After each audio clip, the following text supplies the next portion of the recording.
Hi guys, it's Zhou and welcome back to my channel, and today I'm continuing my read along for Mordu Volume 3 and I am intrigued. I don't know, I really am enjoying Mordu because I don't know why, I'm just recently kind of in a modern day kick, so it's kind of nice to be reading something that's modern, even though obviously I still love the historical things. But yeah, anyway, hi guys. Before we do begin, I quickly want to show you guys because I haven't ordered any new until recently, and now I have two new Danmei books and I'm so excited, and one of them I'm particularly excited about because this one is one that I don't know the author at all. Like, obviously the other one I'll show you now, but like, you guys will probably know this, but the cover is just so freaking gorgeous. Like, I can't get over it. I'm thinking of putting this up as a poll vote for kind of like prioritized reading at some point. But anyway, hi. So, and then the other one is just Remnants of False Volume 3. Well, the art is so beautiful, and it is not a good addiction, but it is an addiction nonetheless, and at least it's not drugs. So yes, yes, the famous fish Danmei. Oh goodness.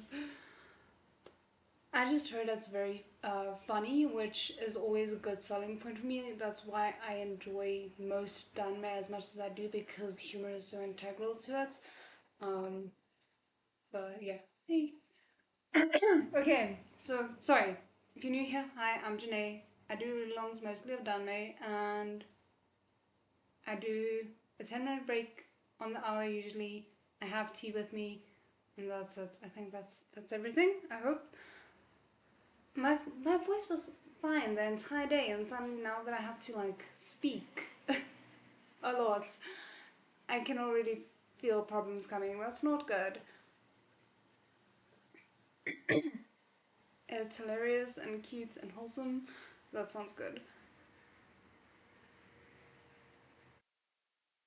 Yeah, I'm so the plan currently is finishing up volume 3 of Mordu, then doing volume 5, 5 or 6, the newest volume of Urha once it comes out, and then the question will be whether or not we try out the first volume of Disabled Tyrant. But yeah. Okay, just want to make sure, I think we're ready to go. I like almost picked up one of those books. I keep forgetting this one is on screen. Okay, let me just quickly pull it up correctly and then we can get started. This is a total side note, but has anyone watched As Beautiful as You? It's like a new Chinese drama. I have some mixed feelings about it. I'm not 100% sure. Anyway, okay, let me pull up the chat.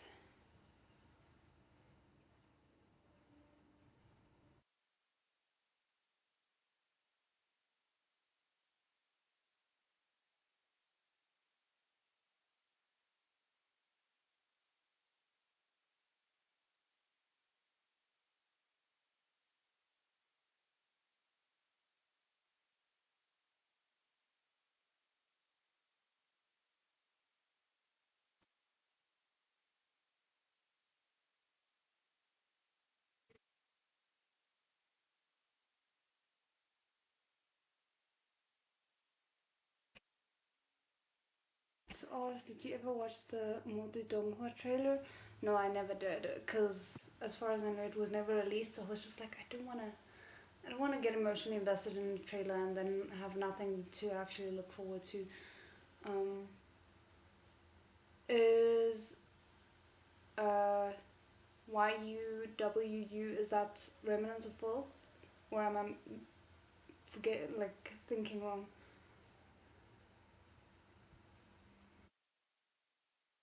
Okay.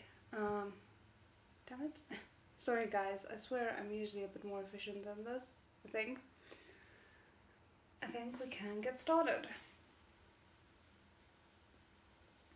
Chapter 74, Macbeth 15.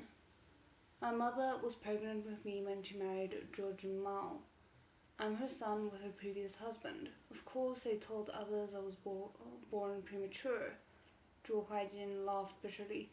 Outsiders all thought Zhou Mao was capable, dedicated, public-spirited, patriotic, a standard of virtue and prestige. Mr. Fei, I don't suppose you also think this? Fei looked up in faint surprise. Oh, I've heard that old Mr. Fei never remarried after losing his wife. Zhou Huijin had evidently misunderstood the reason for his surprise. He spread his hands a little self-mockingly. What, are these things very hard for you to understand? Wow. Considering what we know of his dad, that is weirdly insulting.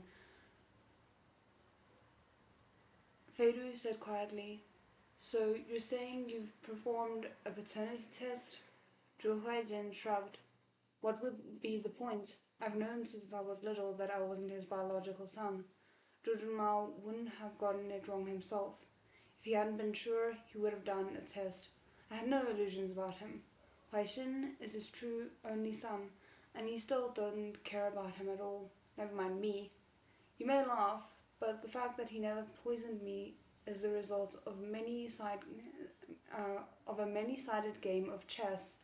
Ooh, damn. Feidu's hands were still trembling uncontrollably. He had applied some force to twist the cap of the ice-cold water bottle. At the same time, he glanced at Zhou Huijin as though nothing were the matter. Though Zhou Huijin looked very young, from the dates recorded on his ID, he was already 38. It seemed that Zhou Huijin wasn't too clear on the fact that paternity testing technology hadn't been widely available 38 or 39 years ago. Are you hinting that Zhou Mao, Feidu said, considering his words, would have used some not very appropriate means? If not, how else would my biological father have died? Did he really die of a heart attack? Zhou Haijin said coldly. His right-hand man, Zheng Kaifeng, was a local thug. Birds of a feather flock together. There's nothing they wouldn't have done. How do you know? My mother told me before her death. When she was young, she was unsatisfied with my biological father's desire for control and some of his not very easy to accept hobbies, but she didn't want to divorce him. Meeting all kinds of seduction, she started an affair with Zhou Mao. Then, egged on by those two pieces of scum, Zhou and Zheng, she conspired with them to do this. But could an adulterous couple find eternal happiness? Zhou Haijin's temperament as jade showed the barbs that had been hidden under his skin for decades. It's ridiculous. Not long after, she found out that this man was Not long after, she found out that this man was even worse than the last scumbag, and she inconveniently had me. Zhou Mao always thought that she had evidence of their conspiracy to murder Zhou Yahuo, and because of that, and because of the company's shares she held, he held his nose and pretended I didn't exist. Oof. Okay. I just want to double check where we left off with the previous chapter because I'm a little bit confused about why Fedor is trembling.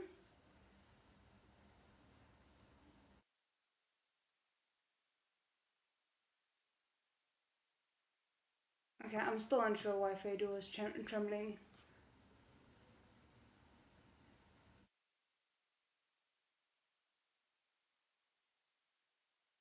Mm.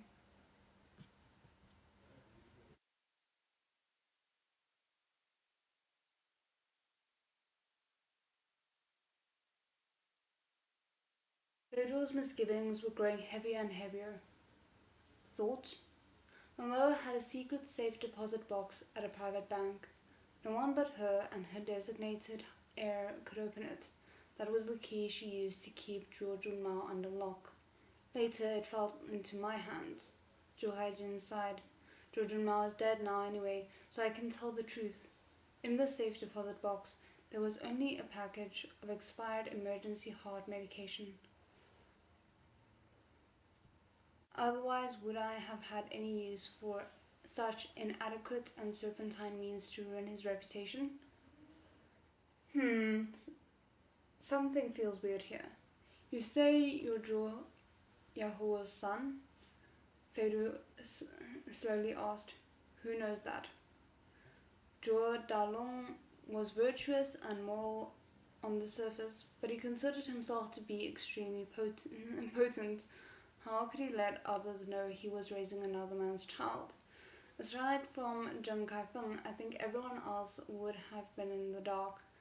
Though Huaixin, at this point, Zhou Huaijin again looked up at the operating room table. Oh, okay, things are making sense. That's why he's okay. I forgot he was still technically in the hospital. He paused and then said with difficulty, since he was little, Paishin has been more sensitive than other children. I think he must have guessed. He just never said. That child, I watched that child grow up. My mother was tormented all her life by that murder, and she was getting on in age when she had Huaixin. Postpartum depression made her nervous problems worse. She had no attention to spare to take care of him. In the Zhou house, aside from my mother, a stupid murderer, he was the only person I had blood ties to. He was so small, so innocent. Even though that person's blood flows in his veins, he only had me, and I only had him. This pair of brothers had grown up in a twisted home, with evident reasons to hate each other. They had been forced over time to depend on each other for survival. Zhou Haijin pressed his hands together and held them to his forehead.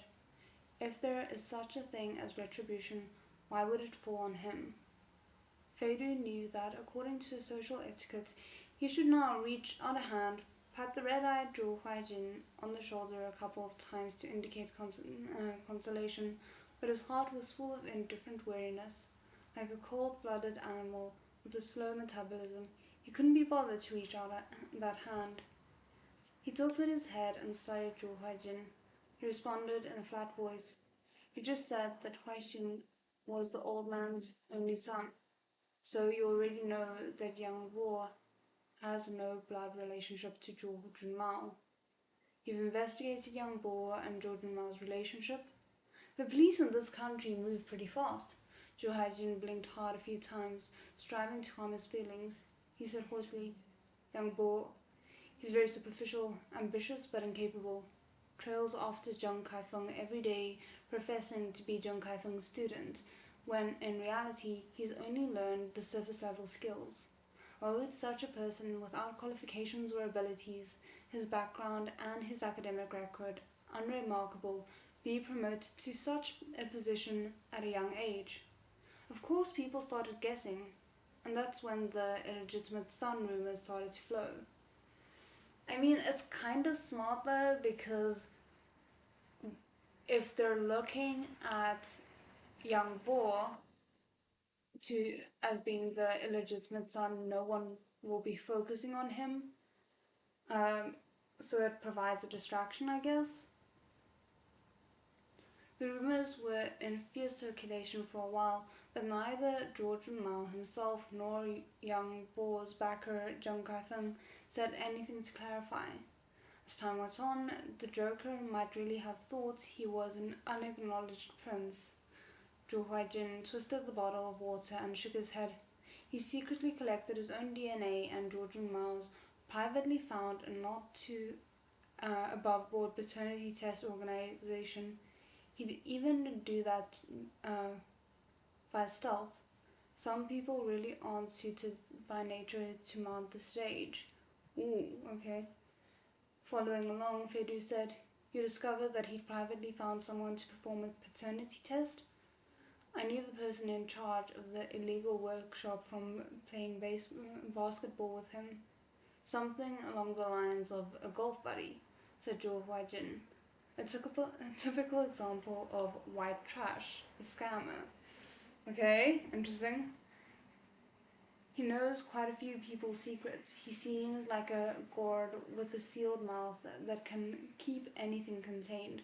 But actually, in private deals, he'll give up anything, as long as you can meet his price. He told you about this business? You ought to say he gave me this business as a free gift, said Zhu Huaijin. What I thought was another service.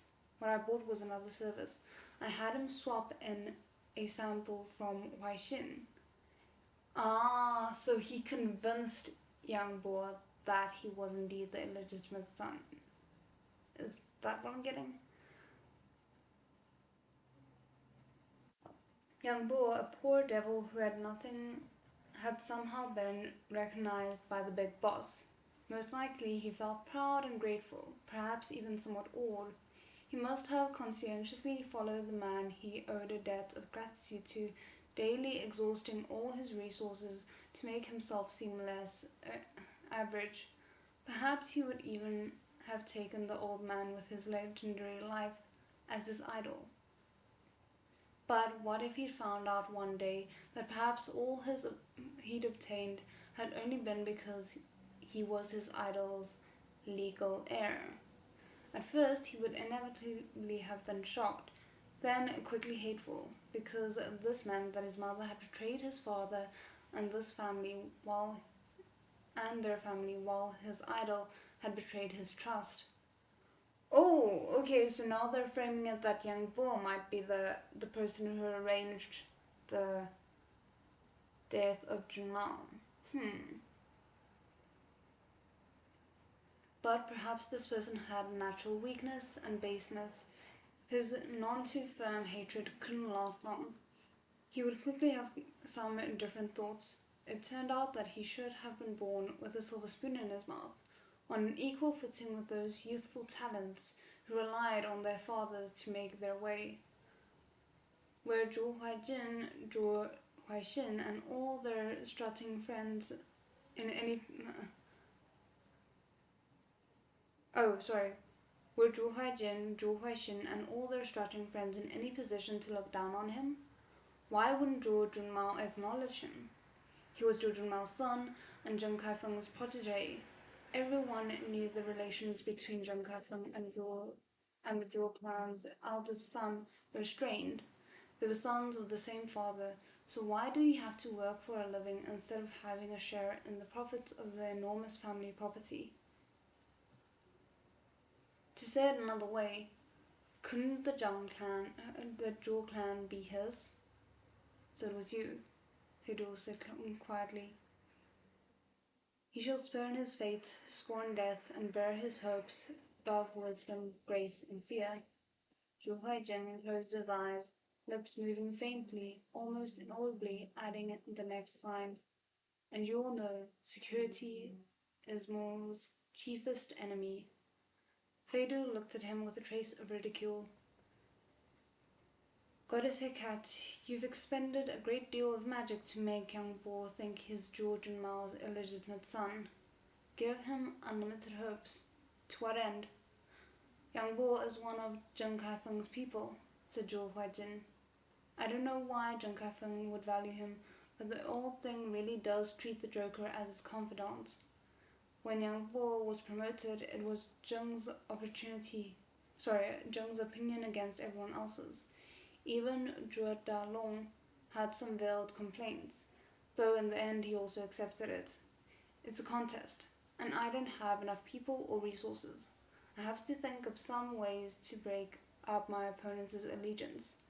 I needed to stir up young Bo's ambition, use him to drive a wedge between Zhou Junmao and Zheng Kaifeng. I wanted to make them all pay the price. Fedor looks at him coolly. It's true. At this point, I have no need to trick you. Zhou Huaijin pinched the bridge of his nose. Mr. Fei, although my methods haven't been very above board, It's not as if I used a violent criminal's methods to get revenge. You can criticize me from the standpoint of virtue, but you must admit that what I've done isn't altogether inexcusable. President Zhou, Feidu said slowly, it's not for me to say whether you should be criticized, nor whether you should pay the price. To start with, we'll see how to define your conduct of wasting police resources cooking up such a big farce. Next, we'll see what the results of the investigation into George and Mao's car crash say. I didn't expect that George and Mao would die in a car crash. According to my script, the DNA appraisal workshop's head would have told Young Bo the results, and I would have accidentally gotten a hold of them and run to Young Bo to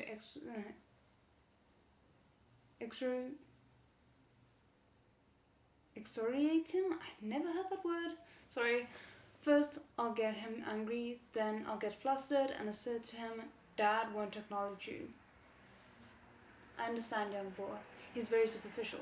Meeting with that kind of attack, he'd start to ramble. If my luck was good, I could get some recordings that would be useful in the future. Meanwhile, Young Bo would have been provoked. It's likely he wouldn't have been able to hold back, wanting to show me by getting himself brought back into the fold. I had follow-up arrangements for that. But you can see now that George and Miles died at the wrong time. I had to abort my plan when it had just started. When you heard the news of George and Miles' death, you realized at once that while it had upset your plan, it could also be an opportunity.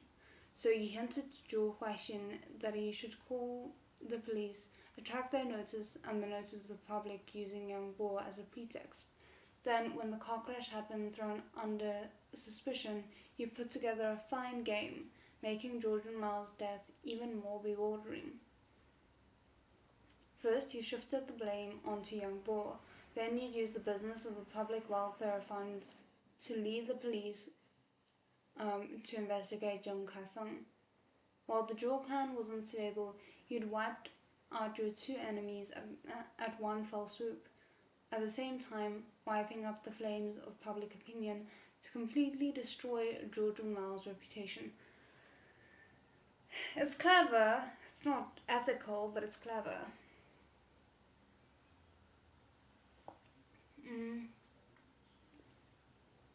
Sorry, I just quickly want to catch up with some comments here.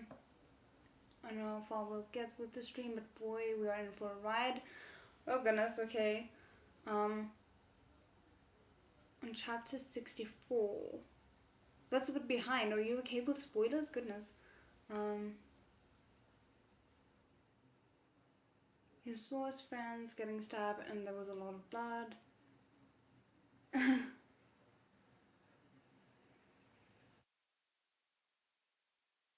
We're a little behind the stream then. Yeah, we'll be catching up with the stream soon. FD Psyche is a very complex place.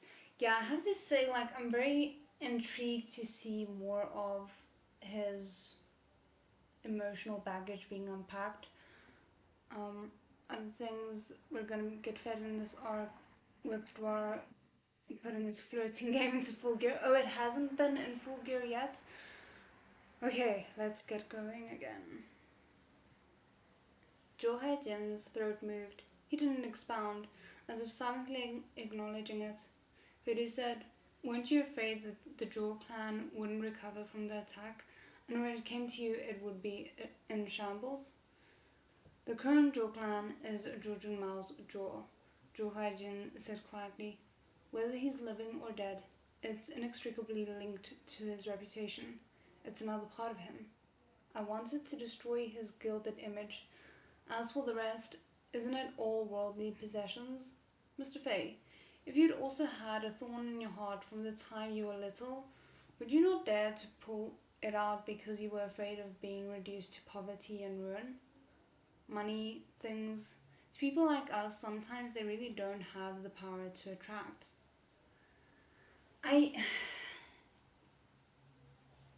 This is frustrating me because even though he's not doing it on purpose per se, this assumption that Feidu cannot know what he's going through just because Feidu hasn't made his own personal struggles public is very frustrating. I see this so often with luckily generally smaller matters, but people who just assume that you don't know what you're talking about because they don't know your history is it just gets on my nerves.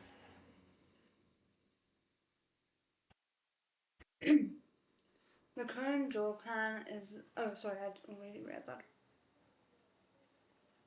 Hearing the words "a thorn in your heart," Fader's fingers tightened even further, nearly twisting the water bottle. Just then, a few medical personnel carrying the plasma for a transfusion darted past in front of them, hurrying towards the operating room. There seemed to be an ominous rhythm to their steps. Zhou Haijin shot to his feet. "Doctor, my little brother, he..." The Zhou family was Hung Ai Hospital's major financial backer. A staff member who had the look of a nurse said tactfully, "Set your mind at ease. We're doing everything we can to save him." Zhou Haijin understood the implication. His steps tottered. Feidu took his elbow. "Mr. Zhou, is Huaixin also a worldly possession to you?" "Oh!" Shots fired. Zhou Huijin looked like someone had stepped on his tail, his expression altering abruptly, but Feidu was unwilling to let him off. "When you and your henchman, Hu Jinye, were echoing each other, he'd already realized that something was going on, but he didn't make it public. He even cooperated in helping you to play the game to the end. Do you know what he said to Hu Jinye?" "I don't." "He said he didn't understand any of your business. He only wanted you safe and sound." Feidu's voice was fast and harsh, like a short, sharp dagger stabbing into Zhou Huijin's ear. "When I tried to get it out of him afterward, he wanted to take the blame for the kidnapping in your place. Mr. Zhou, there's a question I want to ask you. This whole time, you've been telling me a story of a prince's vengeance, full of cause and effect. Why haven't you said a word about the murderous woman with the knife? It's like you know why she was so deranged. You can tell me." The operating room door opened from inside, suddenly interrupting Feidu's words. The clock on the hospital wall, marching ceaselessly forward, seemed to pause. Zhou Haijin's panicked gaze watched the doctor coming out, and at the same time, the phone in Feidu's pocket vibrated. He got it out and looked. Lo and Zhou had sent a concise and comprehensive message. Dong Xiaoqing is dead.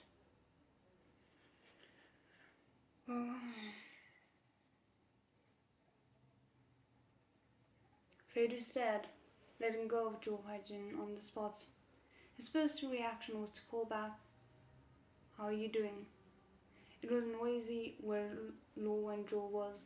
Before he could answer, in front of Feidu, Zhou Huijin had fallen to his knees with a thump. His heart... He heard the doctor saying, "I'm sorry, Mr. Zhou. We really tried, I'm assuming."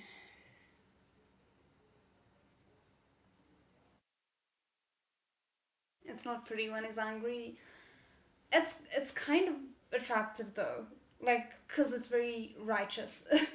And this is coming from the man who's like, "Oh, I'm so detached. I don't care about anything. What are emotions?" Um, so like people forget anger is also an emotion. Mm, the instant concern, yes, we love it. Chapter 75, Macbeth, 16. The shrieking police cars had stopped in a circle around the scene where Dong Xiaoqing had come to grieve. The surveillance camera at the intersection clearly showed the whole course of the responsible car hitting her, then absconding. Right, it's that car. The place where the car mirror had hit Lo and Zhou smarted fiercely. The flesh already swollen, though it seemed nothing was broken. It was having no impact on his ability to hop around the orders.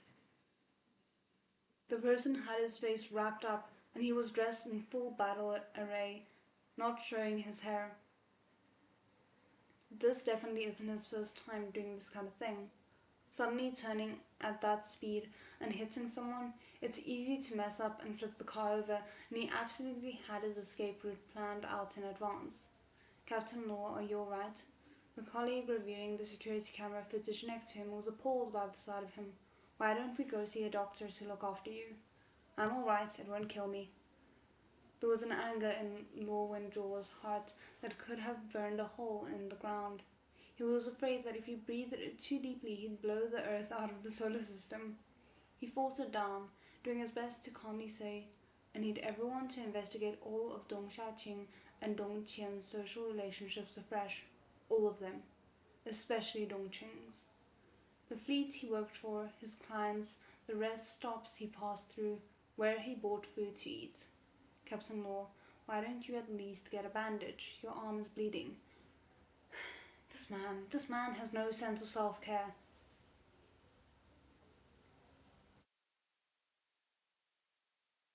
Interrupted for the second time, Law and Jaw at last exploded. We still don't know where the murderer who ran someone over in broad daylight is. What the hell do you keep staring at me for? The circle of people around him was stunned silent as cicadas in the winter by his roar. The loyal physician who'd been called over didn't even dare to breathe deeply. Poor thing, he's just doing his job. Lowenjaw irritably wiped his scraped forearm on his shirt, then noticed that he'd lost control and quickly took a deep breath, forcing down his unhelpful exasperation at the speed of light. Sorry, that wasn't aimed at you guys. Lowenjaw lowered his head slightly, his voice relaxing. This murderer killed someone right in front of my face, and I actually let him get away. It's a problem I have. I'm filled with anger. I was taking it out on all of you. We respect that even though he is in the wrong, he acknowledges it off the bat immediately. That is great. The colleague next to him knew his temper and was very understanding. Boss, it's already lucky that you're alright. Who could have stopped him? You aren't a transformer. Lawandle forced a smile at him and said, the murderer had his face and head obscured at the time. It's not very likely he'd give us his car information to investigate as we liked. I think he hadn't finished when words came from his colleagues who had been searching for the responsible car according to his orders. Captain Law, we found the owner of the responsible car. It's an ordinary white-collar worker, a woman, taking a professional qualifications exam today. She says she was running late, she was in a rush, and had to find an empty spot. She made do with parking her car illegally, and since she was afraid of getting a ticket, she purposefully found an out-of-the-way place without security cameras. Of course she did. That's just great. The owner had another test after. She didn't know someone had made off with her car until we contacted her just now. Lowenjaw sighed deeply. His crow's mouth had made another correct prediction. Oh, goodness.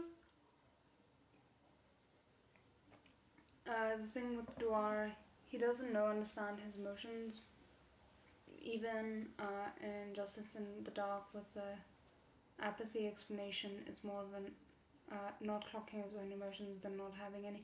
No, I mean, we know that. I'm more talking about the fact that he has convinced himself that he doesn't feel. It's very clear that he does feel. Mm.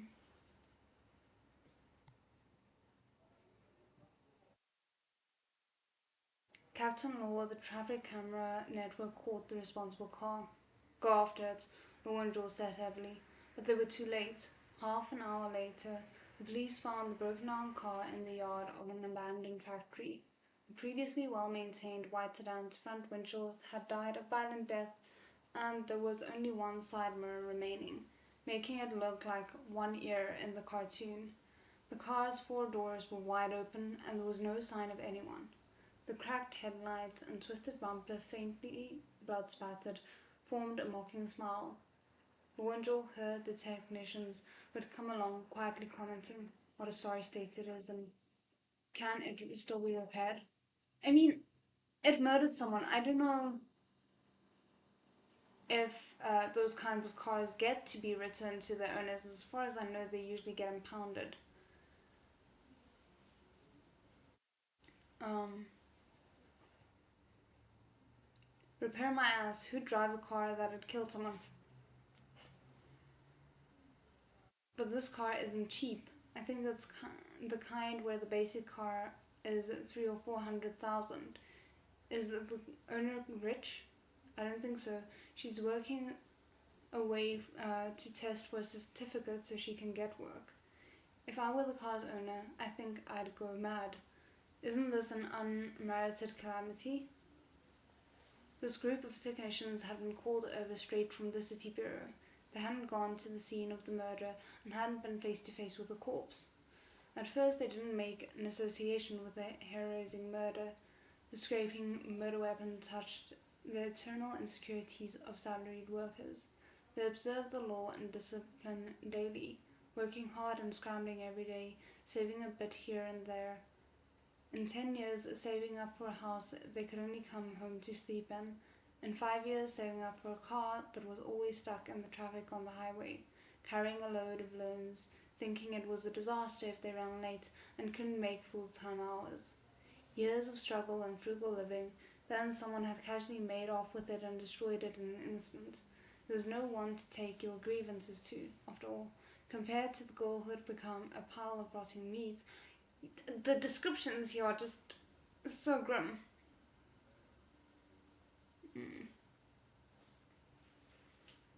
There didn't seem to be anything that bad about losing a car. It could even be called lucky.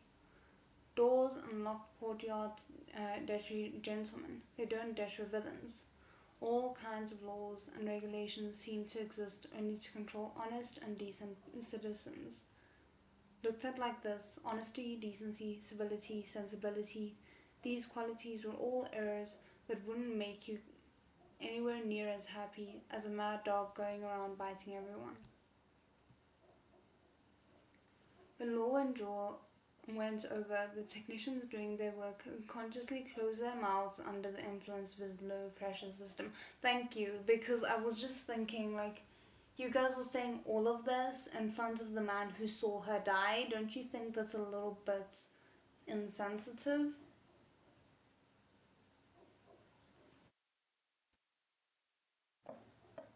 He walked around the scene knowing that the murderer's choice to ditch the car here had been carefully deliberated and extremely secure. He had planned ahead of time how to escape with no one the wiser, but now he must have disappeared into the sea of people. He went back alone to sit in the police car parked outside the scene and lit a cigarette. The cigarette smell and faint scent of blood together made Law and Joe squint. He thought about it, got the bottle of water out of the car, carelessly poured it onto the grazes and lacerations on his exposed skin. Then he did his best to send brief and accurate notifications to all parties involved.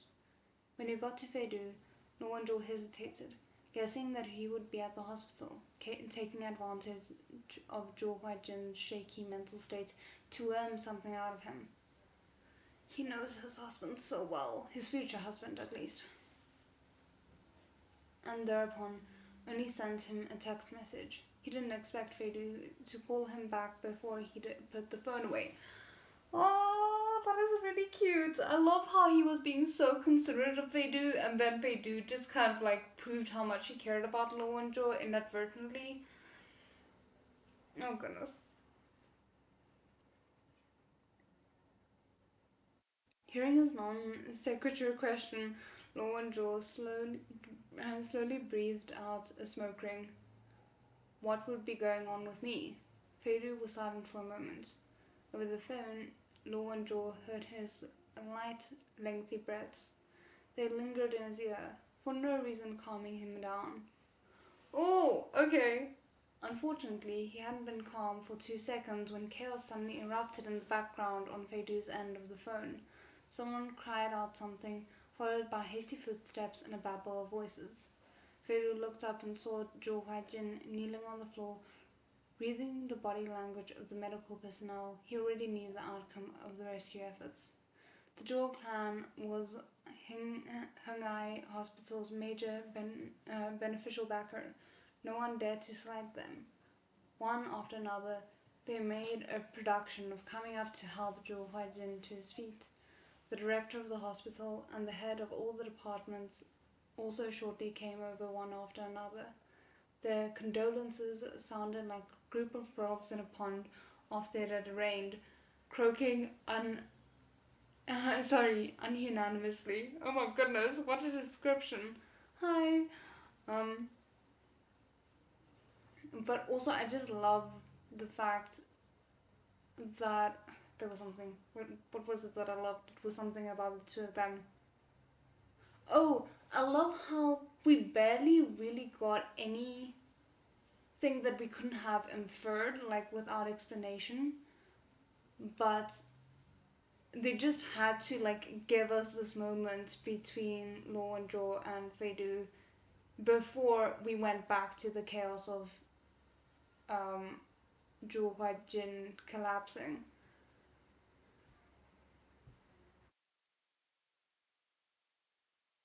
Feidu, holding up the phone connected to Law and Zhou, thought clearly. It looks like Zhou Huajin is gone. As soon as the thought appeared, there was a lurch in his heart, like driving over a pebble in the road. I think that based on your abilities, it should have been very easy to chase down Dong Xiaoqing. Without blinking, Feidu stared at the dark doors of the operating room. At the same time, he spoke to Luo and Zhou in a steady voice. You've been involved in many hostage situations. It's impossible that you wouldn't have been able to calm down a knife-wielding girl. Even if she'd planned to finish herself off after she'd killed him, I believe that if she'd only hesitated for a second, it would have been enough of an opportunity for you to subdue her. So why did she die? Did something unexpected happen? The way this man understands Law and Zhou as well is just, I love it. They understand each other so well. Feidu's wholly unwavering voice was like a bowl of warm water, pouring into Law and Zhou's ear over the phone signal. For some reason, his restless emotions were rinsed clean by these brief words.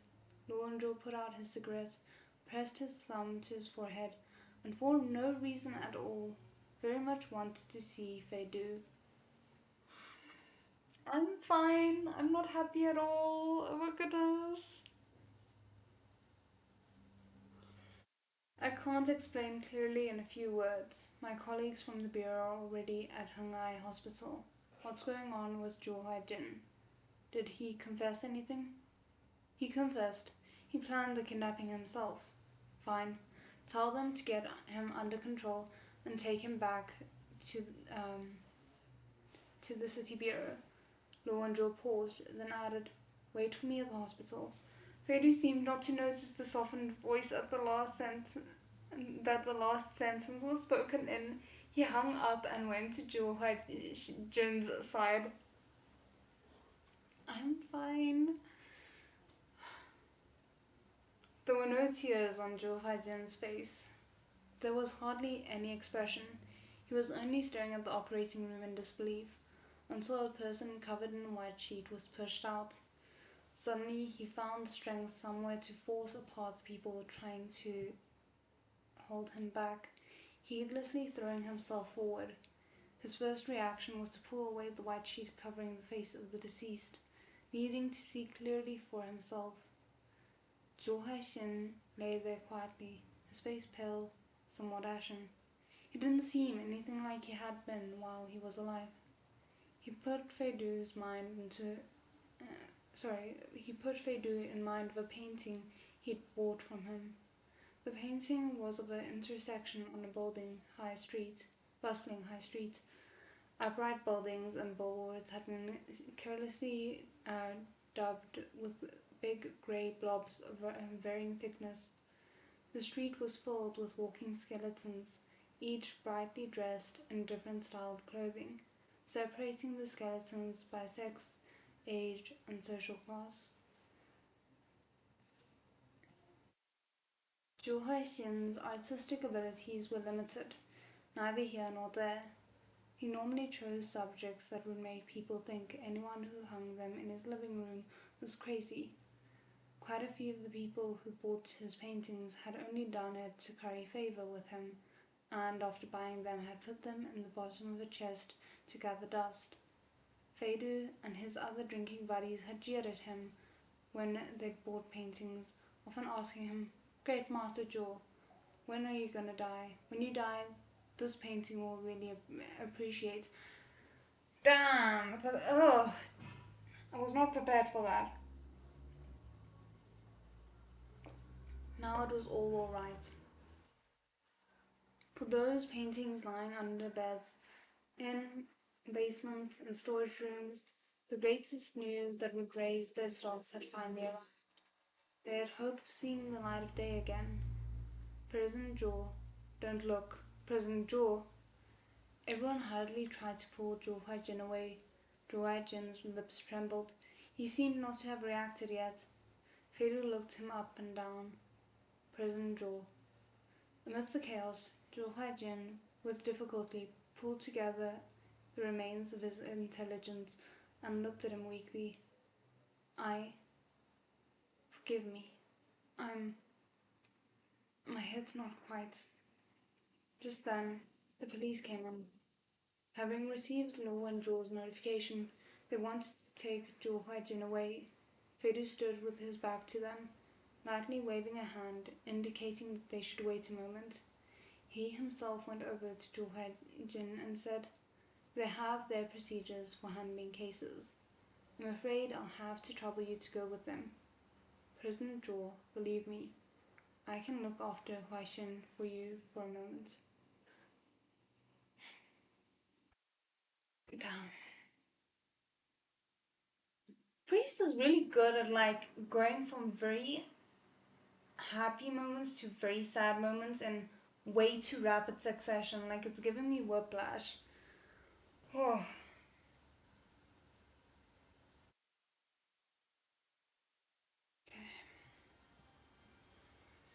Zhou Huijin's gaze swept over the surrounding policemen.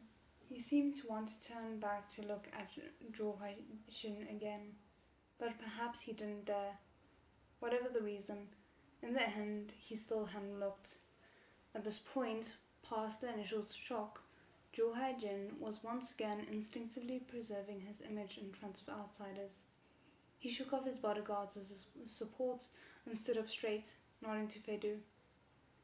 "Then I'll ask you to help." Fedu calmly jabbed another knife into his heart.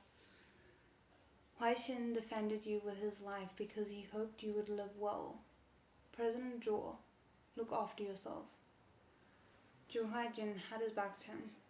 His footsteps tottered. "Oh right," Fedu looked at his back. "There's another rather important matter I just forgot to mention. In fact, when we tested young Bo and the Venerable Zhou's blood relationship, we also collected samples from you and Huaixin." He's about to reveal that Zhou Huijin was actually the man's full-blooded son and that made absolutely no difference to the way he was treated. A part of me wants to feel sorry for Zhou Huijin because of that. Because now he doesn't have an excuse to give himself. I'm getting ahead, sorry.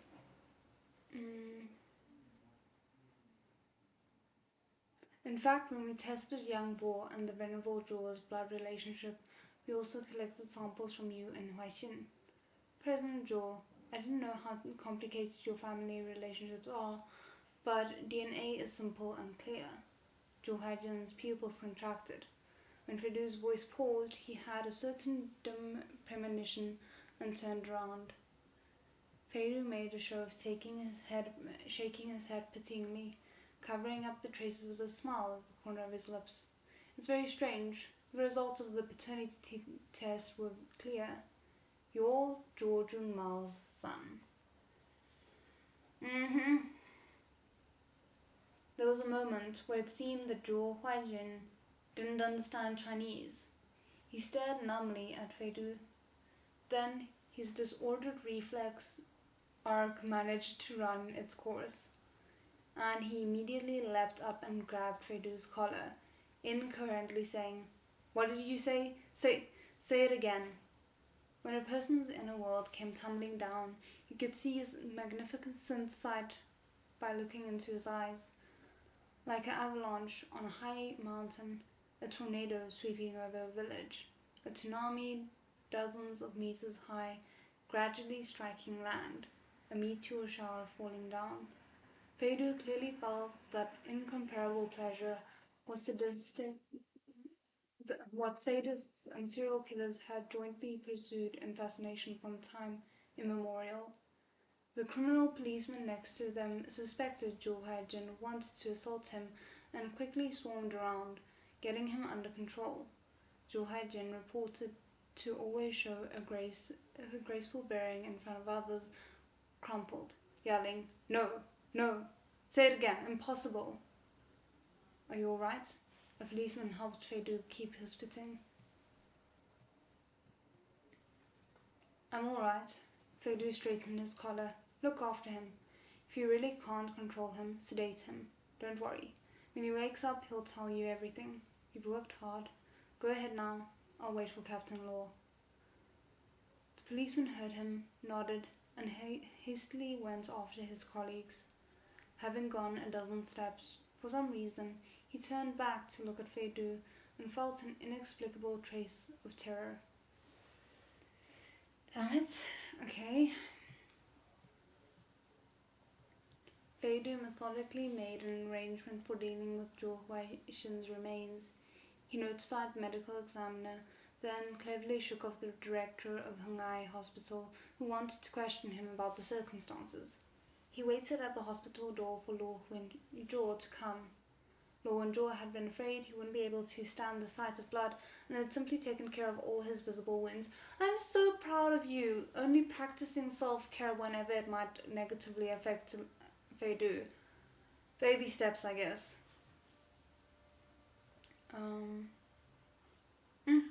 Something is itching my nose. He'd been prepared to take a dehydrated Feidu straight to the hospital, but Feidu was not only in one piece, there was even a rare trace of rosiness to his usually pale face. The two of them briefly exchanged information.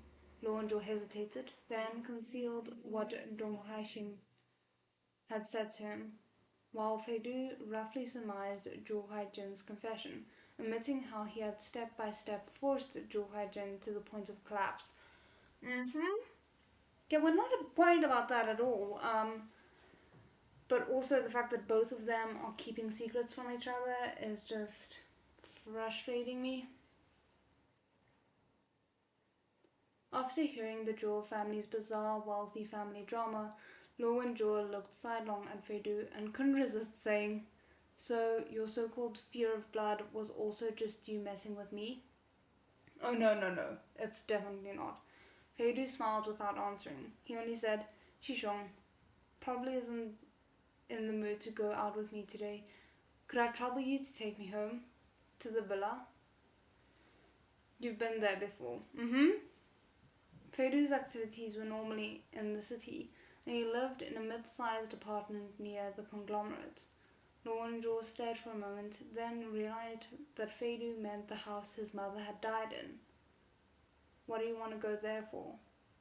Treasuring words like gold, Feidu said, "Things to do." My goodness.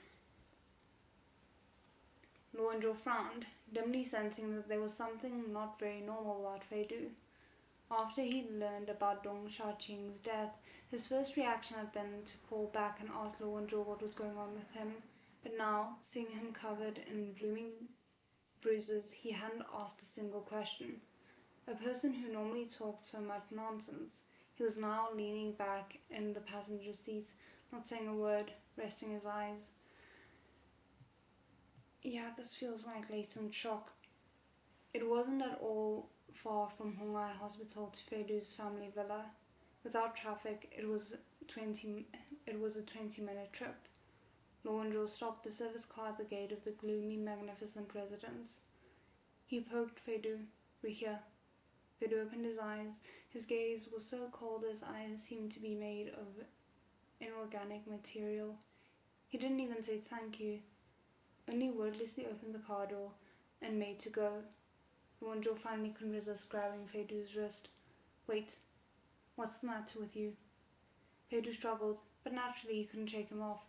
He sighed, seemingly extremely exhausted. Almost inaudibly, he said, "Let me go." The more Zhou looked at him, the more he thought something was wrong. Of course he didn't stop worrying and let go. You... He'd only said one word when the next instant he was pushed back against the driver's seat. The wounds on Zhou's back throbbed with pain, half immobilizing him and pinning him to the spot. Ice cold lips stopped his breath. What?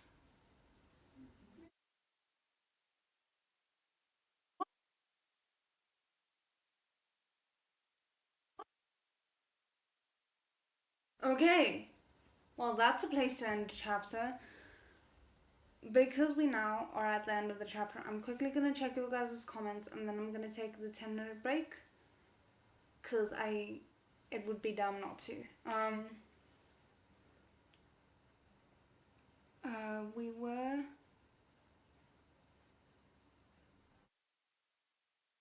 It makes the pain more palpable. Dying priest. Dwar putting the last nail in the coffin. Out of what psychological state though? That's true. It's buffering a little, gonna reload. Drawer stop. No, there, he's gone. Baby is disassociating. Yeah,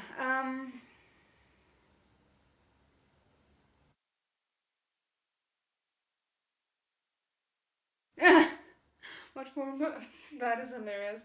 Um, that was a lot. I am genuinely kind of worried about it because he doesn't seem to be in the best mental state to be making these kinds of decisions. And I'm just scared that this is something that he might regret in some shape or form if he looks back on it later. I don't know. We'll have to see. But I'm gonna take my 10-minute break now, so we will be back at 8 past 10. Just 8 past.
Okay, sorry, the sound is back. So I'm back. I am late and I technically have some bad news, so bear with me a second. I'm trying not to be too frustrated right now.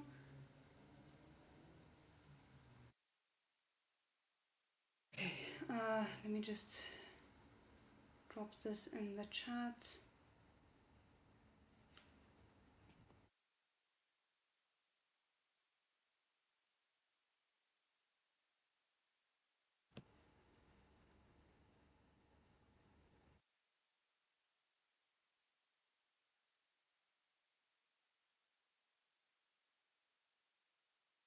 Mm, Goodness, sorry, I'm taking forever now.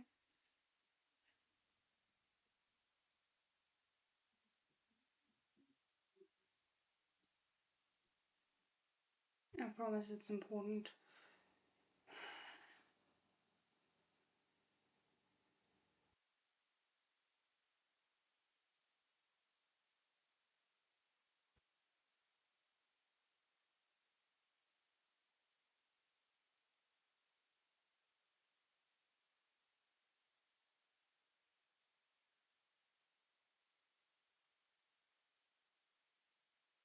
Mm,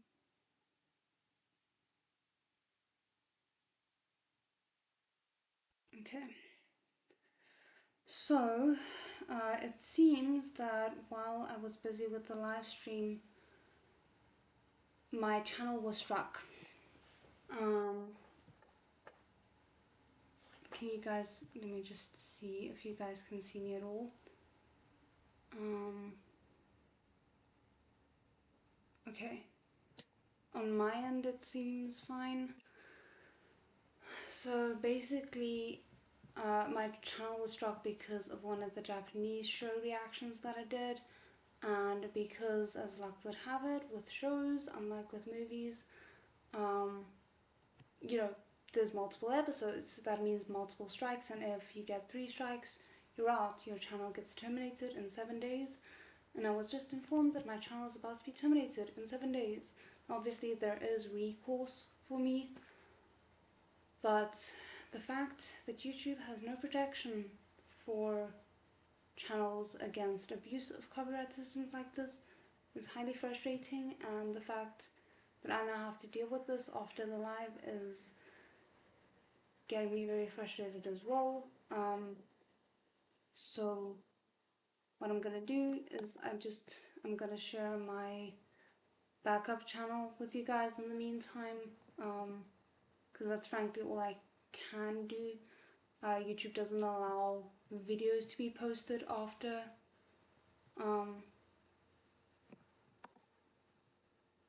the strikes have gone up and your channel is due for termination. So I mean, I suppose I'm glad that I'm alive right now, because at least I can technically have it be here somewhere. Um, but yeah, this is not great.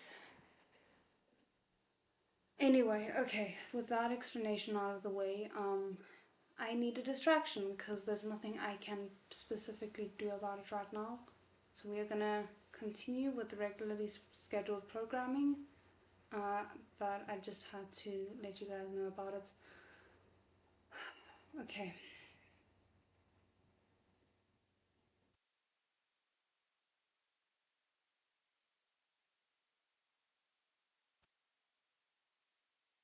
So let's get going.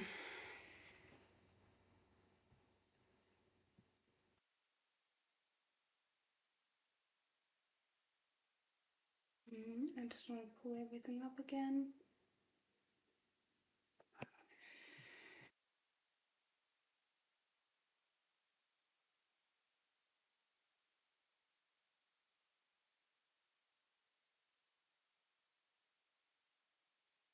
Chapter 76, Macbeth 17. In all his years of doing criminal police work, law and Zhou, and had never encountered the kind of assault on a police officer. He was taken fully unawares and short-circuited on the spot, subconsciously reaching out a hand to push and pushing empty air. As if having anticipated his reaction, Fedor released him after a touch, backing off a bit. His eyes were slightly bloodshot, and their corners were subtly curved, bringing a trace of a smile. It wasn't any kind of warm and genial smile, it was rather ill-intentioned. At this point, Lowendraw tasted the flavour of mint he'd left behind, not at all sweet, but rather cold, diving right through the crack between his lips, blowing through his throat, infecting his chest, riding rush shots over his clamoring heart. Ooh, that description. That sounds awful. Hope you can get it sorted. I hope so as well. I do not look forward to having 3 years of work go down the drain because people don't understand what fair use is. But anyway, Fedu's tempo was precisely accurate. He didn't fiercely pursue with a single kiss, staying now near, now far. He gave him an interval to resist and consider. His gaze, like something physical, skipped lightly over his features, keenly hearing Lowendraw's breath catch. This seemed like a good opportunity to pursue his advantage. The next instant, Fedu regrouped and came back stronger, grabbing the hand Lowendraw had pulled him with, pressing it to the back of the seat. Like a cheetah patrolling its territory, his straight nose gracefully and unhurriedly brushed Lowendraw's cheek. He deftly pried open Officer Law's lips, not meeting any firm willpower to resist. Guys, it's actually happening.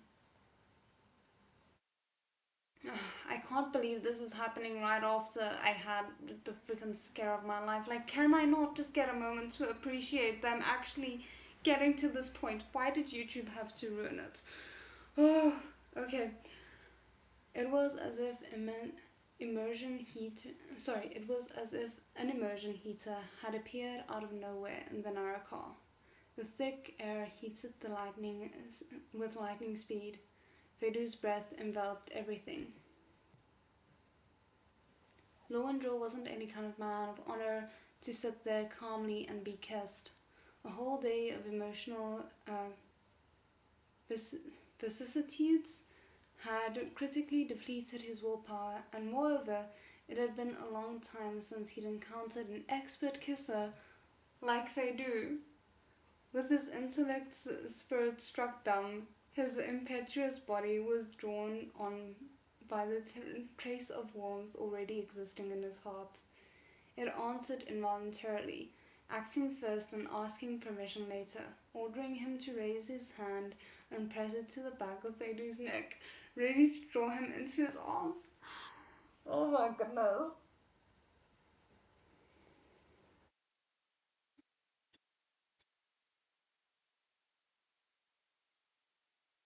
Um, Thank you. And yeah, I'd appreciate it because if any news goes out, it's gonna have to go out on that channel. At least until the strike isn't resolved, if it does get resolved. Um,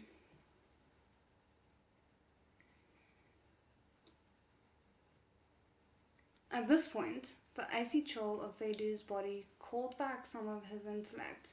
The remains of Lowendraw's reason caught a breath and bawled into his ear. What the hell do you think you're doing? The veins stood on the back of Lowendraw's hand, holding Fedu's neck. Exerting the radical willpower needed to resist pepper spray and torture on the rack, he grabbed the back of Fedu's neck and lifted him off. Fedu tumbled back into the passenger seat, raising his eyebrows rather regretfully. Then, seeming not at all concerned, he casually opened the car door. Under Lowendraw's gaze, about to roast him into a humid skewer, he lightly wiped the corner of his mouth with his thumb. We've settled my fare. I suppose I can go now, Shishong. He is not using flirtation as a defense mechanism so his walls don't get breached. My goodness, this man. And I just realized in the stress, I forgot my tea. I need my tea. I'm sorry, I'm gonna have to go get my tea. Um, I'm loving the sun and dog food. I wish it would have come at a better time, but I'm living for it and it's making me feel slightly better. Okay, let me quickly go grab my tea that I so carelessly forgot, and we will be right back. I'm so sorry, guys.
Okay, back again.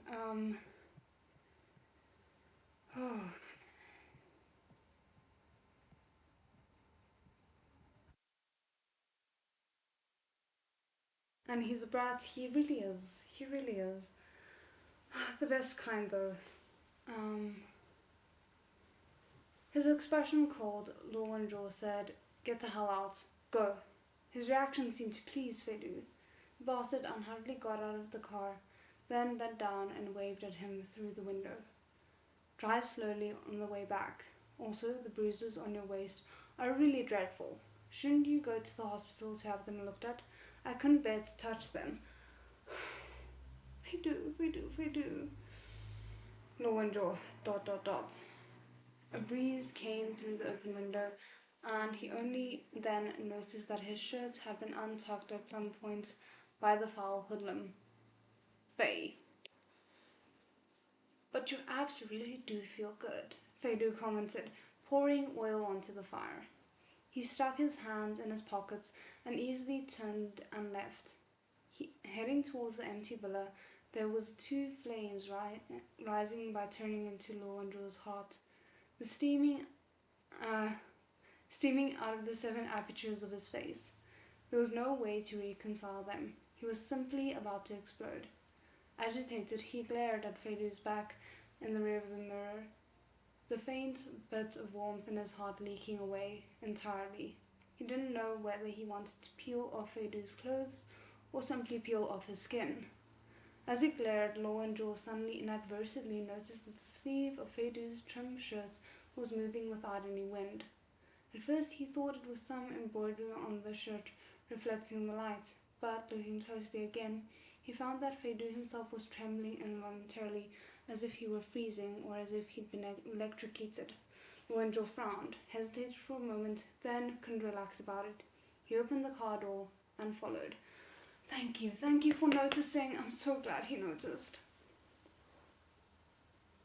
Fedu hadn't even closed the gate, perhaps thinking the security in the wealthy neighborhood was too good. The doors stood wide open, maybe because no one had lived there for a long time and he'd been worried it would be a problem to deal with the weeds.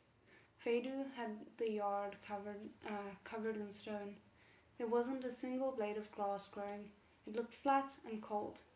When Law and Jaw caught up, Fedu had already gotten out the keys and opened the door. Law and Jaw said, "Hey, are you?" As soon as he opened his mouth, he saw President Faye, who had just been flamboyantly domineering and taking liberties, shake all over, his hand pressed down on the doorknob as if trying to support himself, not expecting the door to open inward at this pressure. Feidu stumbled and fell right to his knees. The vestibule was floored in big slabs of ice-cold marble. His knees hit it without any cushioning, with a dull thump that made Lowenjo feel his own legs were about to give out. He quickly went to support him. The unusual colour in Feidu's face seemed to have been used up. He was even somewhat paler than usual. There was a trace of cold sweat at his temples, and his hands and feet shook incessantly, as if twitching. "What's wrong?" Luanjo pulled him into his arms and put a hand on his face. "What is it? Feidu, talk to me." "Maybe it's low blood sugar," Feidu groaned, almost inaudibly, putting a hand on Luanjo's knee, trying to stand, but his arm went weak, and after a struggle he dropped back down. "Low blood sugar?" Hearing this bizarre explanation, Luanjo at once irritably jeered at him. "Taking advantage of me tired you out? Did it? I'm really impressed." "Luanjo, focus. I know that, you guys are all snippy, but come on. This is clearly involuntary reactions from his body, so it's not like he's just putting on an act."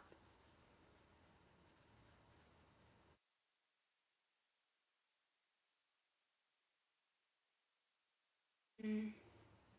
Saying so, he simply picked Feidu up. With Feidu's tall and slender stature, his presence was very imposing wherever he stood. Picking him up, though, Luanjo felt it didn't take nearly as much effort as he would have imagined. He could faintly feel the bones under the thin layer of flesh. Evidently, he was of the constitution that became skinnier through lack of exercise. Thinking about it carefully, it did actually make sense. For a young man in his early 20s to fracture a bone at a single bump, not even as sturdy as the frames of his glasses, he had to be the sort of person who relied on his youth and went out partying, always a little unhealthy. There was hardly ever any flush in Feidu's face. Sometimes, when he'd partied too hard with his drinking buddies, there would be a clear lack of vigor about him, a clear case of a typical young lord with renal deficiency. But there was some cold and unyielding particular quality about him that made a person forget he was an attractive but useless embroidered pillowcase. My goodness, what a description!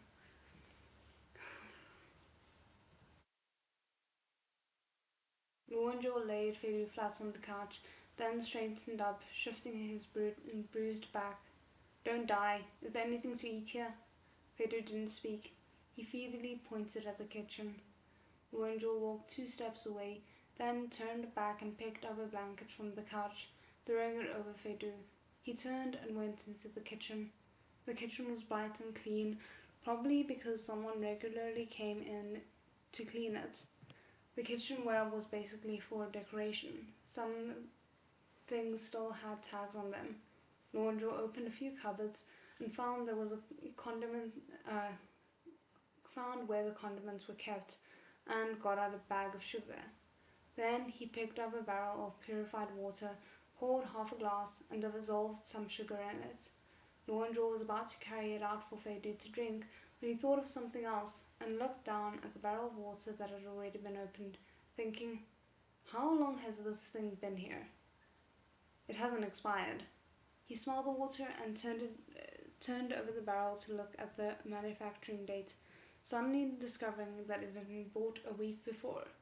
Lorenzo stared, then noiselessly opened the door of the refrigerator next to him. The refrigerator was rather empty. There were some cans of milk, some fruit, and a bit of not very sumptuous pre-made food. All of it was very fresh, basically enough of a reserve for a person to temporarily come and spend the night here. Had Feidu just been back here lately by coincidence, or did he regularly come to stay here for a few days?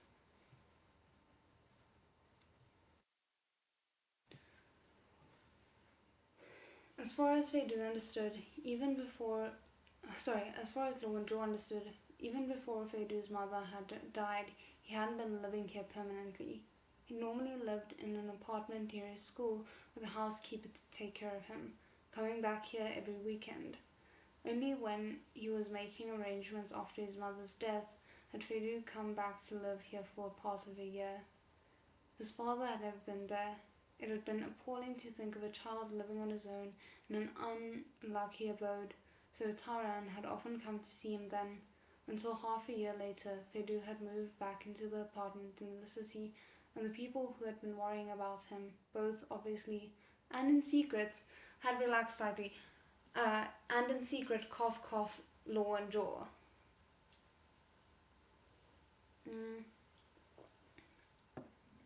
Remember that priest character's coping mechanism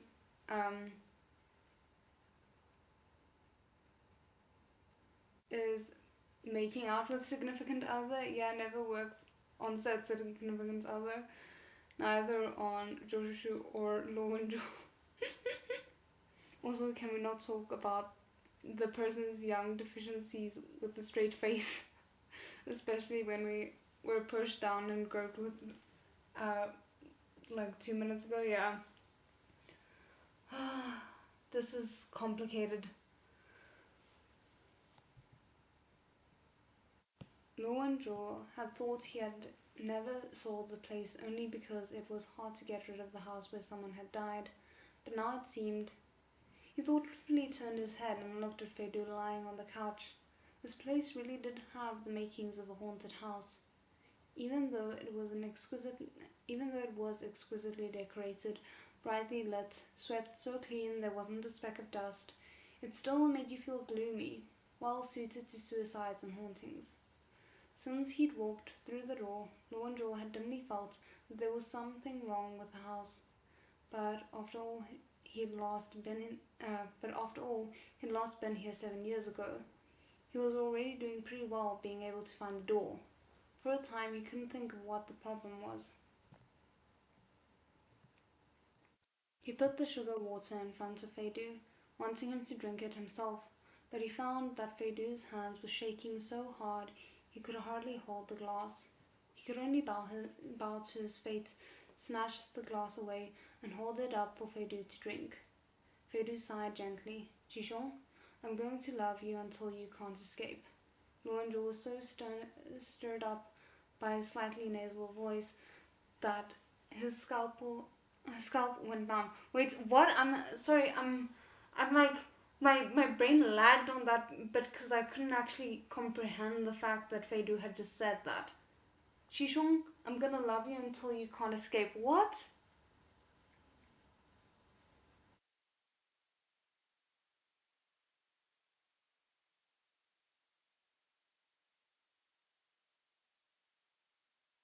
Like, it feels as if Fedu went from snail crawl to freight train real fast. Oh, huh? Okay, let's keep going. Lowenjo was so stirred up by his slightly nasal voice that his scalp went numb. Not turning a hair, he said, Hurry up and drink. What's all the chatter for? You'll choke. Having finished drinking a glass of sugar water, Fedu finally had some strength. He sat bonelessly on the couch. It's all right. I just got sick at the blood and got a little dehydrated after throwing up at the hospital. Zhou Haijin was there, so I didn't have attention to spare for anything else at the time. The Wenjo looked him over and suddenly asked, Do you often stay here by yourself? Fedu opened his eyes at once. Though his posture didn't change, Luenjo could feel Fedu's nerves tense instantly. It's far from your company, from your security uni, from the city bureau, even from your academic advisor's house, Luenjo said slowly. As far as I know, none of the places of entertainment you crowd of Westrels frequent are around here either. Why would you come over to stay on your own in an unlucky abode? What's the problem? After a pause, Fedu showed him an unassailable smile. It's my home. While his tone was gentle, his answer was a defensive one, a needle hidden in a silk floss, impossible to answer. Lorenzo was silent for a moment. As soon as he considered it, he wanted to smoke. As his gaze unconsciously searched for an ashtray, he asked Feidu, "Alright if I smoke?" Before he'd finished, Luanzhou paused. Their gazes fell simultaneously on the ashtray on the coffee table. Feidu reacted, his expression altering immediately.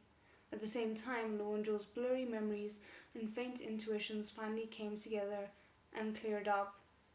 Yes, he remembered now. Neither Feidu nor his father smoked. The ashtray had been used by his mother when she'd been alive. Oh great! I thought maybe it was gonna be something weirdly not sweet, but sweet if you squint, where it's like, oh I put it there because it's something that you use and you know I don't know. But I didn't think that was gonna be it. That is oh. When he had been investigating his death, Lorenzo had come to the Fey house a few times to talk to Feidu's father. Once, just like today, he'd asked the master of the house if he could smoke, and Feidu's father, the powerful and astute man, had pulled out a ceramic fruit bowl from under the table and offered it to him, claiming that since his wife had passed, he'd cleaned away all the things so looking at them wouldn't bring up painful associations, and he'd also moved all the furniture into the room. Oh, oh, damn, okay. He'd said then, I changed the position of the TV and removed the piano that used to stand there, the coat rack at the door, the vases she liked to arrange flowers in. I can't look at any of them. I've moved them all away. I'm sorry, Officer Law. I didn't smoke. Since she passed, there was no ashtray in this house. We'll have to make do with this. So, what I'm gathering from this is Feidu found his mother's belongings and restored the house to how it was before his father got um, involved in moving everything around.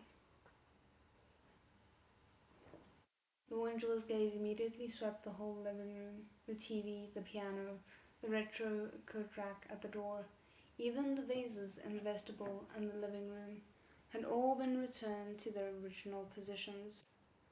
In the vases were extremely realistic fake flowers. They'd been specially ordered from somewhere and were made to look like fresh flowers that hadn't been changed in too long, exactly the way the floral arrangements had looked on the day when they'd first come here after the case had been reported. Lorenzo finally understood what was strange about this place. It was like a large-scale exhibit, its time fixed at 7 years before. I'm a little tired. Feidu tore away the blanket over him and sat up, ordering his guest to leave in a somewhat stiff voice. I can't entertain you any longer. Have a nice weekend. Lorenzo wasn't about to be gotten rid of that easily. He leaned back against the soft couch. Hey, just now you were saying you were going to love me so I couldn't escape, kissing and groping and taking advantage. And now you've changed your mind just like that? President Fei, that's a little unfriendly. Feidu tensed all over, but his hands stopped trembling as though he had Parkinson's. He concentrated and forced a smile, glibly saying, That's all right. If you feel like you've gotten the worst of it, you're free to demand. He hadn't finished when Lorenzo was already beside himself with anger. He leaned over and grabbed Feidu's collar, holding him up and pressing him into the corner of the couch. I've spoiled you rotten. Do you really think I wouldn't dare to do anything to you?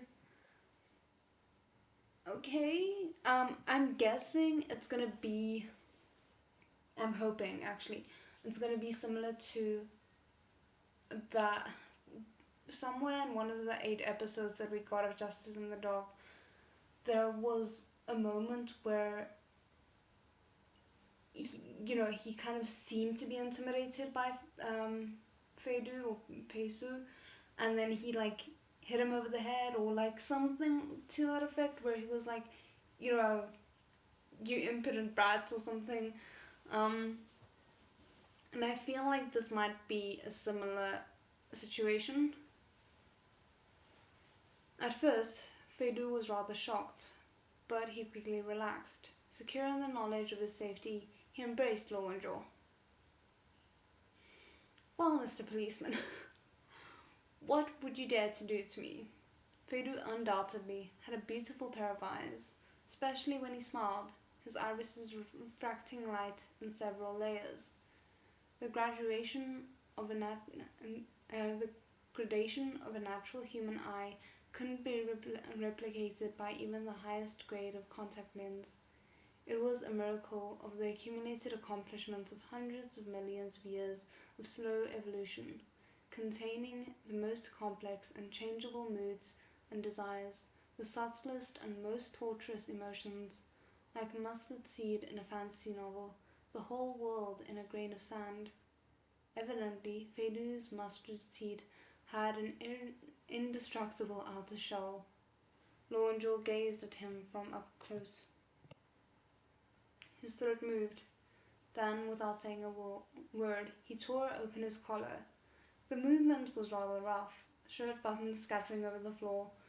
With his skin exposed to the slightly cold air, a layer of gooseflesh rose on Feidu's neck. The tattoo on his chest was revealed. It was a beast that seemed about to open its mouth and eat someone. Lorenzo's gaze swept over it, and he paused slightly. I remember the last time at West Ridge. That was a different picture. Did it wash off? Feidu was touching him now and then, taking petty advantages, magnanimously letting him look. Supposedly, the nanotechnology that simulates a real tattoo is more waterproof than a synchronized swimmer team's mascara. But of course, that's just false advertising. So I would advise you not to lick it. Well, that came out of nowhere, Law and George.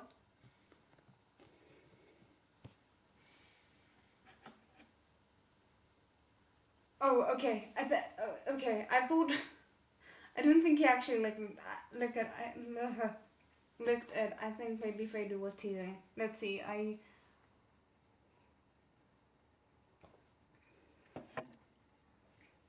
Lorenzo's lightly calloused fingers closed on Feidu's neck, forcing him to lift his head. Feidu didn't mind at all, as if what had fallen into Lorenzo's hands wasn't his own precious throat, but a tie bought at a street stall that he would let someone tear apart without regretting it. Lorenzo looked loftily down at him. Why didn't you get a real tattoo? Afraid of the pain? Feidu nodded calmly. Before his nod was finished, Lorenzo suddenly drew his hand tight. With his airflow suddenly strained and a most vital place squeezed, Feidu gave a momentary psychological shudder, but Lorenzo could feel that the pulse in his coited artery was as calm and steady as a flat line, not speeding up at all. Feidu even forced a trace of a smile towards him. I can't tell if you like this. If your breathing is obstructed for a minute, there will be an unbearable burning pain in your lungs. Then you'll begin to feel dizzy due to lack of oxygen, and your eyes will start to fill with blood. Your brain, which hasn't fully evolved, will be panic-stricken and cut off other life functions, disregarding the consequences in an attempt to survive. Your limbs will be numb and powerless. You'll lose your ability to resist. Start to be unable to feel your body. Your muscles will spasm. Within a few minutes, you'll die. Lorenzo abruptly released his neck. It'll be a rather ugly death too. You're afraid of pain, but you aren't afraid of that? Feidu seemed to know how to avoid choking. When Lorenzo released him, he didn't instinctively gasp for a breath, only gently moved his neck, carelessly saying, "It's another sort of You aren't afraid I'll do anything to you?" Lorenzo interrupted him, pressing a hand behind his ear. "Aren't afraid I'll use force? Aren't afraid I'll hurt you? When I squeezed your neck, your heart rate didn't even increase. Why do you trust my moral character too much, huh?" Somewhat astonished, Feidu laughed. "What? I can't trust you?" I mean, Feidu, You're complicated, let's be fair. But also, it's just interesting to me that you can trust him with his life, but not with his emotions.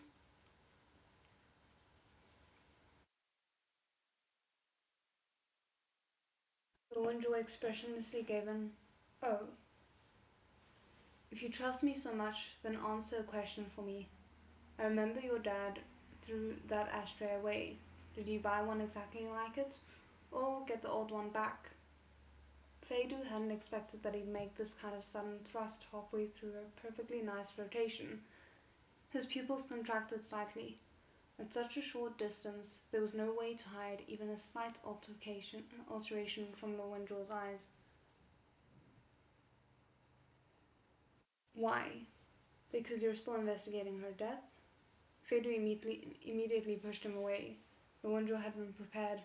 The moment he pushed him, he encircled Feidu's shoulder and pressed down, familiarly using the moves he'd normally use to arrest a criminal on Feidu, easily twisting his hands behind his back, kneeling on the couch with one knee to trap his legs. Well, this is an interesting kind of foreplay. Feidu struggled a few times and found that no effort would get him out of this position. Of course, given his battle abilities, even if his effort had been enough, it still wouldn't have been much use against an expert. President Fei, a gentleman who used his words and not his fists, had no opening to resist. He could only ridicule. "Captain Law, if you don't want to put out, then just say so, and we can be friends. I think using force doesn't look very good." At this point, his complaint abruptly came to a halt, because Lo and Zhou had suddenly bent down and kissed him on the forehead. The duality of whatever the hell is going on here right now. What? Oh, goodness.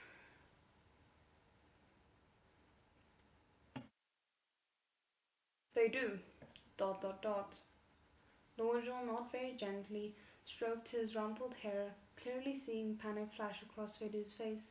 It really was strange that a playboy who could flirt a person into a fantasy who was equal to anything would panic like a child someone had confessed their feelings to for the first time because a person kissed his forehead. It was as if he'd never known warmth in his life. For some reason, this bit of panic made Lowenjo's heart throb more distinctly than Fedu's earlier seductive arts. His throat moved slightly. He had a strong impulse to kiss Fedu again, and resisted only with difficulty, slowly relaxing his hold. "You aren't afraid I'll hurt you. You'd hand over your body and your life to me without a care, but you're afraid of me asking a few immaterial questions," said Lowenjo. "That's my thought as well. Is telling the truth for once harder for you than dying?" Fedu quietly maintained his calm, neither answering nor acting up. "In fact, I also have a suspicion I've never been able to let go of. If I tell you about it, will you listen?" Lowenjo said suddenly.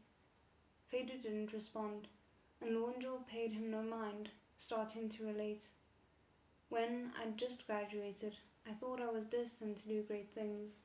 When I had nothing else to do, I liked to go online to read those however many great unsolved cases posts, follow the blind analysis of falsehood concerning the facts of the case as though it was the real thing. Sometimes, when I had an opposing view, I'd get into a fight with people. In the end, I came to the same conclusion about each case. The people who talked about these things online were all stupid people. At the time, transmigrating into the Qing dynasty and marrying a prince was all the rage among girls. Sometimes I'd hear my female classmates discussing it, and I'd think if I were going to transmigrate, I'd go back to the Victorian era to ferret out Jack the Ripper." This is not where I thought the conversation would be going. Captain Law had weathered 1,000 storms. His face was extremely thick. He exhibited his stupid, inglorious past without a single care. The odd thing was that Fedu didn't take the opportunity to make any sarcastic comments. The outcome was that after I started working, I discovered that it wasn't like that. The city had a policy just then that anyone just starting out had to spend a year doing grassroots work. So I went to a local police station for experience. Zhou waved a hand in front of Fedu's eyes. Do you know what a little cop at a local police station is responsible for? Fedu looked up at him. Things like keys locked into houses, lost dogs, little brats knocking each other's teeth out in a fight, the tenant upstairs springing a leak. Everyone and their mother comes to you with their trifles. The biggest thing we'd be responsible for was catching a few pickpockets. The only thing that could be called a case was your family's business, and it seemed my handling wasn't all that satisfactory. I did that for a year and thought that if I had to do any more, I'd hang myself. So I simply dragged Taran to tests into positions at the city bureau. And in fact, we got in afterwards because I called in some connections. Oh, okay. At this point, Lord Joe himself shook his head. But then it wasn't any better at the city bureau, with everyone knowing you were a fastidious but incompetent child of an official. I'd get reprimanded every day, especially by Lao Yang. He'd say all kinds of ugly sounding things, make me do anything no one else was willing to do, as if he had some grudge against me. Every day I was mistreated, and every month I'd get my bits of wages that wasn't enough to buy cigarettes with. I forced myself to stay for half a year. I had my letter of resignation all printed and was about to send it up when Lao Yang told me to come with him to get in touch with an informer. We were investigating a prostitution gang. That kind of gang will usually be somewhat of an underworld nature. Many girls had been abducted and coerced by them using all kinds of tricks. Lao Yang was talking to the informer when, all of a sudden, a girl with her face all bloody ran out. There were two guys with sticks and switchblades chasing her. The girl was crying and calling for help as she ran, and everyone around was acting like they'd seen it all before. The hot blood rushed to my head, and I ran over to fight them. When I'd shaken them off, another crowd appeared. Luanjo spread his hands. Have you ever stirred up a hornet's nest? Why would I want to stir up a hornet's nest? To be fair, in this case it sounds like Luanjo didn't intend to do it. Luanjo sighed rather pityingly. Then I'm afraid you can't understand the situation we were in. But even though we got into a gang fight, we did save the girl. Lao Yang got cut on the back of his thighs and his back to shield me, and broke a kneecap. In the end, even though I'd made such a mess, he didn't reprimand me first thing afterwards. He even said that although I was unreliable, there was something of a policeman in me. Maybe he'd reprimanded me too much. So much I'd developed Stockholm Syndrome. I was totally overcome at hearing an occasional good word. I went home and tore up the letter of resignation, and from that time on I became the old man's devoted dog. Fedu's expression softened, even showing a trace of a smile. That isn't the important part of the story. Lorenzo dropped his purposefully entertaining, playful tone, his voice becoming grave. The important point is, the injury to Lao Yang's knee remained. He was also fat. The older he got, the worse it got. He was more accurate than the weather forecast when it came about the rain. Whenever he could avoid taking the stairs, he absolutely wouldn't take the stairs. But when he gave up his life in an underpass crossing a street on... Hold on, let's try this again. But when he gave up his life in an underpass crossing a street on the way home from buying groceries at the market, there was clearly a pedestrian crossing 50 meters away. Middle-aged and elderly people who had problems with their legs and feet were all conscientious about avoiding sky bridges and overpasses, even if it meant a little extra walking. Young Jung-fung had been going home from the market. Outside of work, the old man's greatest hobby had been strolling through the market and going home to cook. He walked that route every few days. It was impossible that he wouldn't stay on the sidewalk every day, insisting on challenging his knees' endurance. Why would he take the underpass? Lauren Joe said quietly in the utterly silent living room. The place where the wanted criminal was hidden was far inside. There was no way a person outside could have seen him. I couldn't understand it. I even quietly investigated Lao Yang's phone records from the time. Nothing. There was nothing. The records of the phone he had with him was very clean. Aside from the phone call he'd made requesting backup, for some days before there wasn't even a suspicious telemarketing scam. On the way home from buying groceries, an old police officer encountered a wanted criminal and called for backup, said Feidu. What else? There was an eyewitness, said Luo and Zhou. Lao Yang only had some celery and a bag of ground meat with him. He was totally unarmed. He didn't act rashly at first, only because an old lady walking her dog passed by and somehow disturbed the wanted criminal, and he saw the bystander was in danger. Did he charge ahead? And the wanted criminal? The wanted criminal's mental state was irregular. We couldn't get any answers out of him. We investigated the eyewitness, and there was no issues. The surrounding residents confirmed that the old lady lived nearby and walked through there every day to walk her dog in the park across the road. So what I'm getting at is sometimes coincidences are just coincidences and there's nothing more to it, is what he's trying to tell Feidu.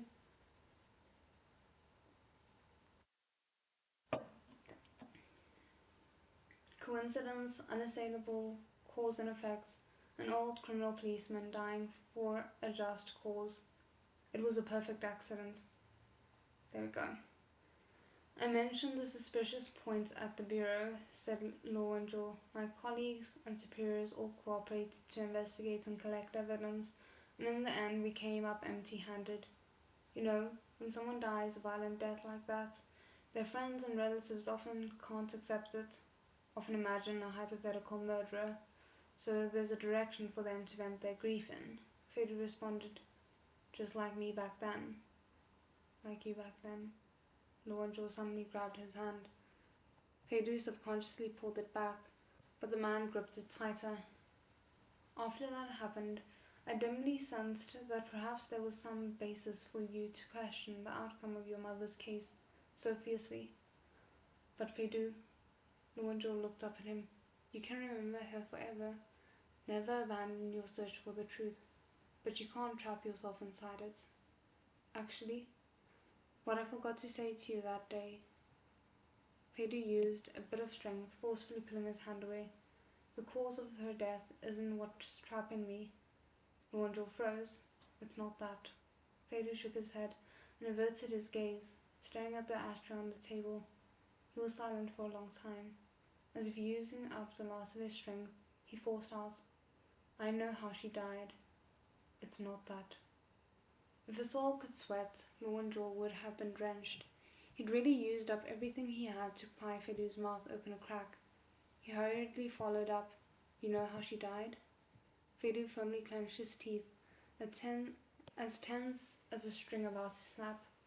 Lorenzo was about to say something milder when Fedu abandoned his guest in the living room, wordlessly standing and walking straight to the bedroom on the second floor. Lorenzo was about to follow when his phone suddenly rang. Frowning, he picked it up. Taran, what is it? I think you know about the fire at the Dong house. It's been put out, and we've gone in now, Taran said quickly. The fire was set deliberately. Someone lit some kind of paper product on fire and threw it onto the couch, then left. There's a camera installed across the corridor from Dong Xiaoqing's house. It got a frontal shot of a person, male, about 1.75 m, tightly wrapped up, not showing his face. I mean, we knew that confirmation was coming. Okay, so I am gonna end it here for tonight. And honestly, I don't know if I'll be able to go live while my channel is being sorted out. So we might not have a stream on Thursday. It all just kind of depends on how things pan out. So yeah, for now, I hope you guys enjoyed it. Please do subscribe to the backup channel. I'm so sorry this is now a thing. But yeah, I'm really glad we at least got to a really good point with the story. It does, like, it kind of sucks that they had this moment of understanding and then Law and Zhou pushed too far and Feidu closed back up again. But yeah, it's still very enjoyable. Tao, as much as I love you, really bad timing. Yeah, no, the timing can never be good in dramas and novels. It must always be bad. But yeah, hopefully I will see you guys soon. I don't know. 再见。